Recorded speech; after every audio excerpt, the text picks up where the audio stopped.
আমরা অনেক কথা বলেছি।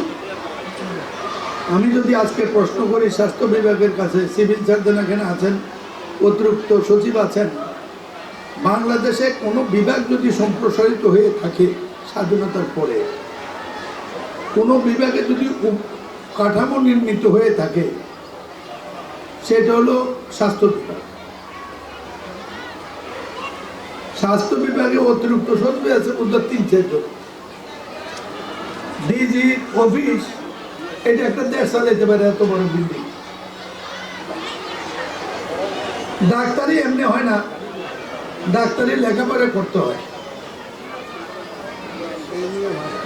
গত 15 বছরের কাহিনী আমি জানি না। আমার মেয়ে ডাক্তার, ভাই ডাক্তার, জামাই ডাক্তার, ভাতিজা বউ ডাক্তার। এই জন্য জানি যে ডাক্তারি লেখাপড়া করে করতে হয়। আমাদের দেশের ডাক্তারদের কাঠামো যত ওয়াইড আপ টু রুট, আর অন্য কোনো প্রতিষ্ঠানের কাঠামো এত বড় না। এখানে যত শিক্ষিত লোক কাজ করে, উচ্চশিক্ষিত বলবো, এমবিবিএস মানে উচ্চশিক্ষিত, আর অন্য ডিপার্টমেন্টে এরকম এত অসংখ্যক মেধাবী লোক কাজ করে না।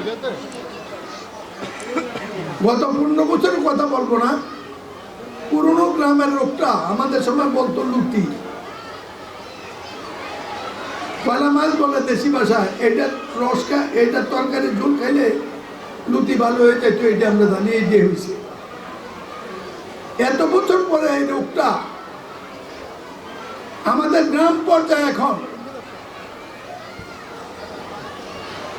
উপজেলা পর্যায়ে বিরাট প্রশাসন, প্রায় 30 জনের মতো প্রথম শ্রেণী কর্মকর্তা চাকরি করে। যতটা মিনিস্ট্রি ততটা কর্মকর্তা ইয়েতে আছে, উপজেলা আছে, তারা সবাই বিসিএস অফিসার। আগের দিনে উপজেলা চাকরি করতে ম্যাট্রিক ফেল, মাইনর পাস মানে ক্লাস 6 পাস। এখন সবাই বিসিএস অফিসার। জেলায় ডিসি সাহেব বিসিএস অফিসার, ডাক্তারি ক্ষেত্রে সিভিল সার্জন, এরপরে আছে ডাইরেক্টর, ডেপুটি ডাইরেক্টর, উপ ডাইরেক্টর, মাঝা ডাইরেক্টর। হাম আসলো কেমনে? 15 বছরের সরকার জবাব দেবে, আর গত তত্ত্বাবধায়ক সরকার জবাব দেবে। জনাব তারেক রহমানের সরকার যে কাজটি জরুরি ভিত্তিতে করেছে, এত তাড়াতাড়ি এই টিকা ব্যবস্থা বাংলাদেশে ইতিপূর্বে কেউ কোনোদিন করেছে এই কথা আমি শুনিনি। এখন এটা দেন মাননীয় সিভিল সার্জন সাহেব, আপনারা যদি একটু আন্তরিক হন, এই হাম থাকে না। আমাদেরকে দেখাতে হবে না, ডু ইট অন গ্রাউন্ড। আমার দলকে আদর্শ সদর উপজেলা, সদর দক্ষিণ উপজেলা, সিটি কর্পোরেশন সবাইকে নির্দেশ দিলাম। আমি আজকে ডাকছি, সবাইকে বলবো তারা আপনাদের সাথে কাজ করবে। যে টিকা দিতে চাইবে না তার অন্যান্য সুযোগ সুবিধা বন্ধ।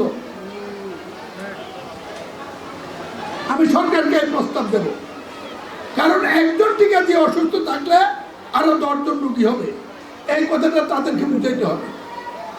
এটা রাজনৈতিকভাবে বুঝাইলে এই বুঝটা মানুষ একটু বেশি পাবে। সেই জন্য আমার দলের নেতা কর্মীদেরকে বলবো, ঘরে ঘরে যান, মানুষ সবাইকে টিকা দিতে উদ্বুদ্ধ করেন।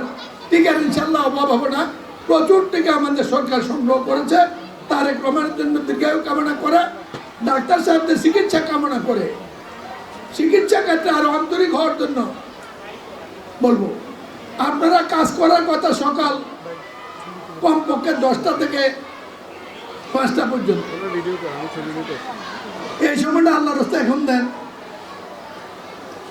এই কিছুদিন প্রাইভেট ক্লিনিক একটু বন্ধ রাখেন।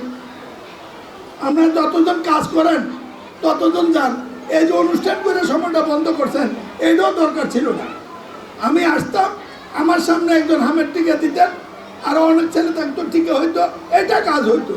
আমার বক্তৃতা, ডিসি সাহেবের বক্তৃতা, হাম ভালো হইলে এটা অনেক আগে ভালো হইতো। আমি কথা বাড়াবো না, চলেন দেশটা বাঁচাই, মানুষগুলোকে বাঁচাই। এটা দেখানোর সময় না, শোনানোর সময় না, এখন এটা করার সময়। এই করার সময় আমাদের মন্ত্রণালয় দেশের মধ্যে সরকারি বিভাগের মধ্যে স্বাস্থ্য বিভাগ is one of the biggest.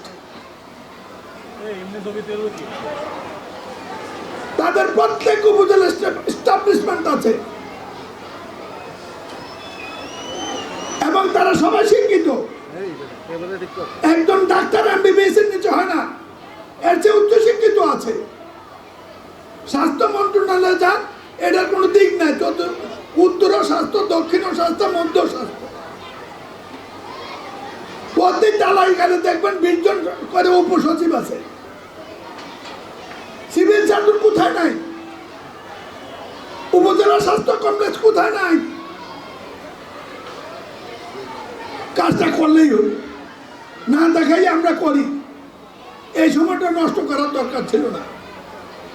আমি আবারও বলবো, এটা টাইম মিস। দেশ জাতি মানুষের আহ্বান, এই মাসুম বাচ্চাদের আহ্বান, চলেন যাই তাদের কাছে, চলেন পৌঁছি তাদের কাছে, তাদেরকে টিকা দিয়ে আমরা এটা যাতে স্প্রেড না করে এই কাজটা করি, তাহলে জাতীয় দায়িত্ব পালন হবে।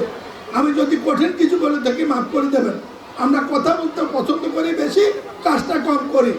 আমার দলীয় নেতাদেরকে বলবো, এখানে দেখছি আক্তার সাহেব আপনাকে কেউ দাওয়াত দেয় না, এনে আসছেন কেন?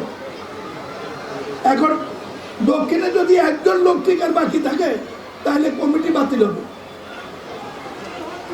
উত্তরেও বলে দেবেন আদর্শ সদরে। আমরা এই সময় মানুষের পাশে দাঁড়াই, মানুষ উঠবে, আমরা আছি।